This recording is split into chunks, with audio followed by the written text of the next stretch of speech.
Assalamualaikum warahmatullahi wabarakatuh. Perkenalkan, nama saya Adelia Dwi Kinaryosi, NIM 41 2021 039, Prodi Agribisnis kelas A. Baiklah, langsung saja pada intinya. Saya di sini akan memaparkan materi pendidikan Pancasila bab 1 pengantar pendidikan Pancasila dan bab 2 tujuan pendidikan Pancasila. Bab 1 pengantar pendidikan Pancasila. A. Urgensi pendidikan Pancasila di perguruan tinggi. Pendidikan Pancasila dapat dikembangkan melalui beberapa pendekatan, di antaranya A. Secara historis, B. Secara sosiologis, C. Secara yuridis. Yang pertama, A. Secara historis. Presiden Soekarno pernah mengatakan, "Jangan sekali-kali meninggalkan sejarah." Pernyataan tersebut dapat dimaknai bahwa sejarah mempunyai fungsi penting dalam membangun kehidupan bangsa dengan lebih bijaksana di masa depan. B. Secara sosiologis. Sosiologi dipahami sebagai ilmu tentang kehidupan antar manusia. C. Secara yuridis. Negara Republik Indonesia adalah negara hukum, dan salah satu cirinya atau istilah yang bernuansa bersinonim yaitu pemerintahan berdasarkan hukum. Pancasila sebagai dasar negara merupakan landasan dan sumber dalam membentuk dan menyelenggarakan negara hukum tersebut. Urgensi pendekatan yuridis ini adalah dalam rangka menegakkan undang-undang yang merupakan salah satu kewajiban negara yang penting. Penegakan hukum ini hanya akan efektif apabila didukung oleh kesadaran hukum warga negara, terutama dari kalangan intelektualnya. Kesadaran hukum ini tidak semata-mata mencakup hukum perdata dan pidana, tetapi juga hukum tata negara. Ketiganya membutuhkan sosialisasi dan keseimbangan di seluruh kalangan masyarakat, sehingga setiap warga negara mengetahui hak dan kewajibannya. Yang kedua, selanjutnya B. Peristiwa dan fenomena sosial yang aktual dan berkaitan dengan Pancasila. Yang pertama itu ada terorisme, kedua globalisasi, dan yang ketiga disintegrasi bangsa. Yang pertama, terorisme. Terorisme secara kasar merupakan suatu istilah yang digunakan untuk penggunaan kekerasan terhadap penduduk sipil atau non-kombatan untuk mencapai tujuan politik dalam skala lebih kecil dari perang. Yang kedua ada globalisasi, dan yang ketiga disintegrasi bangsa. Integrasi bangsa adalah landasan bagi tegaknya sebuah negara modern. Selanjutnya C. Pengertian Pancasila. Yang pertama, pengertian Pancasila secara etimologis. Secara etimologi, dalam bahasa Sanskerta atau bahasa Brahma India, Pancasila berasal dari kata panca dan sila. Panca artinya 5, sila atau shila yang berarti batu, sendi, atau dasar. Kata sila bisa juga berasal dari kata susila, berarti tingkah laku yang baik. Jadi, secara kebahasaan dapat disimpulkan bahwa Pancasila dapat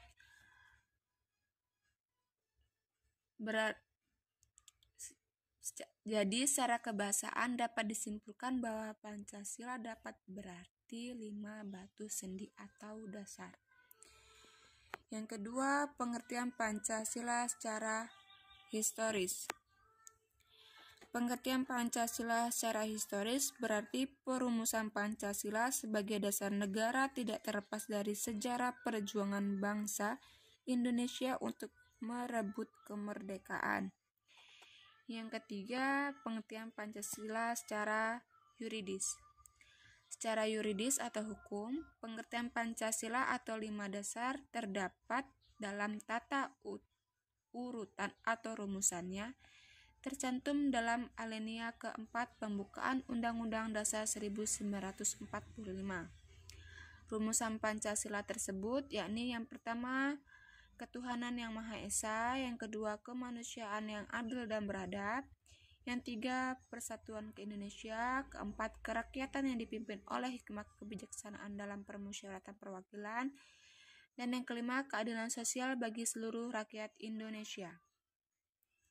Rumusan Pancasila yang tercantum dalam pembukaan Undang-Undang Dasar 1945 ini kemudian secara konstitusional menjadi rumusan yang sah dan benar sebagai dasar negara Indonesia yang disahkan oleh PPKI pada tanggal 18 Agustus 1945.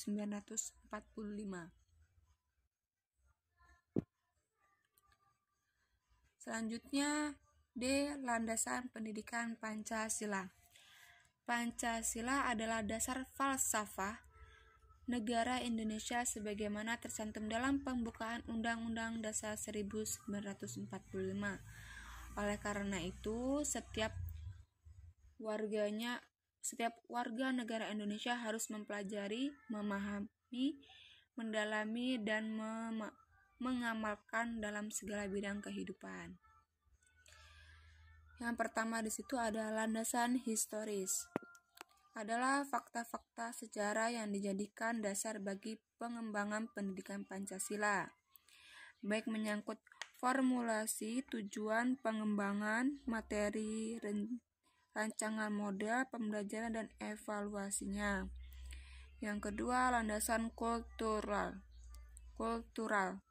adalah landasan yang lebih menekankan kepada nilai-nilai kebudayaan bangsa, yaitu suatu kultur budaya yang menjadi jati diri bangsa yang telah ada sejak zaman dahulu dan tidak terpengaruh oleh unsur budaya bangsa lain. Yang ketiga, ada landasan yuridis, adalah sebagai seperangkat konsep peraturan dan perundang-undangan yang berlaku untuk menjadi titik tolak atau acuan, bersifat material dan bersifat konseptual dalam rangka praktek pendidikan dan studi pendidikan. Dan yang keempat, landasan filosofis adalah pertimbangan atau alasan yang menggambarkan bahwa peraturan yang dibentuk mempertimbangkan pandangan hidup, kesadaran, dan cinta hukum yang meliputi suasana kebatinan serta falsafah bangsa Indonesia yang bersumber dari Pancasila dan pembukaan Undang-Undang Dasar Negara. Selanjutnya, bab 2, tujuan pendidikan Pancasila. A. Tujuan nasional. Tujuan nasional sebagaimana dicantumkan dalam pembukaan Undang-Undang Dasar 1945 alinea keempat, yaitu menyatakan melindungi segenap bangsa Indonesia dan seluruh tumpah darah Indonesia, memajukan kesejahteraan umum, mencerdaskan kehidupan bangsa, dan ikut melaksanakan ketertiban dunia yang berdasarkan kemerdekaan, perdamaian abadi, dan keadilan sosial. Tujuan nasional sebagaimana ditegaskan dalam pembukaan itu diwujudkan melalui pelaksanaan penyelenggaraan negara yang berkedaulatan rakyat dan demokrasi, dan mengutamakan persatuan dan kesatuan bangsa berdasarkan Pancasila dan Undang-Undang Dasar 1945. B. Tujuan pendidikan nasional.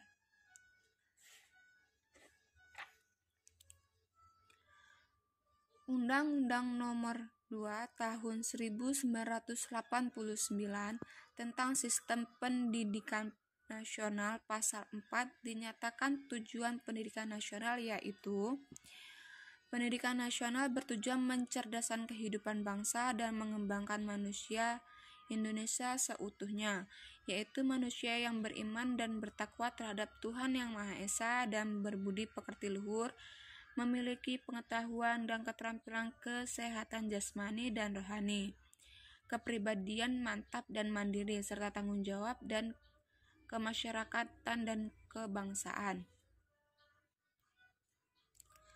Selanjutnya, C. Tujuan pendidikan Pancasila.